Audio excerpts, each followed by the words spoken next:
Baik, sebelumnya Assalamualaikum warahmatullahi wabarakatuh. Saya Chalila Ikano Fikri dengan NPM 2517051026. Pada kesempatan kali ini saya akan menjelaskan dan membedah terkait dengan studi kasus 10, yakni arsitektur decoder BCD dengan 7 segmen. Dalam organisasi dan arsitektur komputer, rangkaian yang ada di layar ini adalah representasi fundamental dari rangkaian logika kombinasional.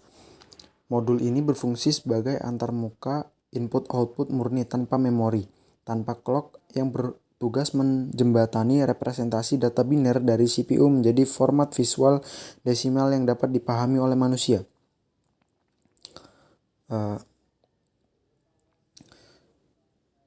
Mari kita mulai dari analisis dari bagian input di sebelah kiri. Di sini terdapat 4 jalur masukan yang menerima nibble atau 4 bit data BCD.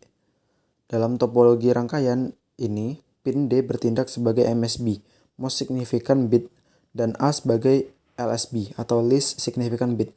Jika diperhatikan state logika yang sedang berjalan di simulator saat ini, nilainya yakni D sama dengan 0, C sama dengan 1, B sama dengan 0, dan A sama dengan 1. Kombinasi ini membentuk rangkaian biner 0101 yang merupakan representasi dari angka 5 desimal. Lalu bagaimana caranya si biner 0101 ini diterjemahkan? Caranya yakni sinyal tersebut didistribusikan ke matriks gerbang logika yang sangat masif di bagian tengah. Arsitektur logika ini diimplementasikan menggunakan bentuk kanonik sum of product atau SOP. Prosesnya terbagi menjadi 3 fase. Yang pertama fase inversi, di mana ada deretan gerbang not di sini. Mereka memastikan bahwa setiap variabel yang dimasukkan komplemennya tersedia untuk dievaluasi. Kedua, fase minterm, sinyal-sinyal yang masuk ke array gerbang N dan yang mengevaluasi logika spesifik berdasarkan optimalisasi peta Kernaugh atau Kmap. Ketiga, fase agregasi, output dari gerbang N yang diakumulasikan oleh gerbang OR yang berada di sisi kanannya.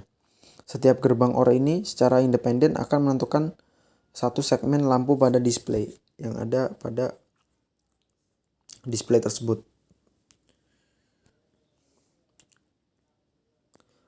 Kemudian setiap jalur keluaran dari display itu terhubung langsung ke satu segmen LED spesifik.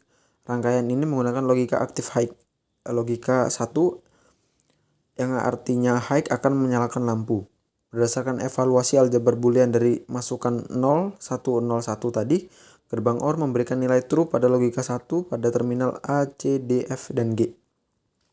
Akibatnya kelima segmen tersebut dialiri arus secara bersamaan dan membentuk pola visual angka 5. Sementara itu, segmen B dan E menerima logika 0, sehingga tetap padam.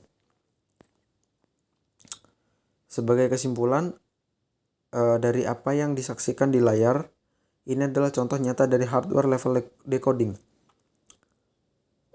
Alih-alih menggunakan software, proses penerjemahan bit demi bit dalam prosesnya ini di hardware secara langsung menggunakan gerbang logika dasar. Baik, mungkin untuk studi kasus 10 ini saya cukupkan. Apabila ada kesalahan saya mohon maaf. Saya akhiri, wabillahi taufik walhidayah. Wassalamualaikum warahmatullahi wabarakatuh.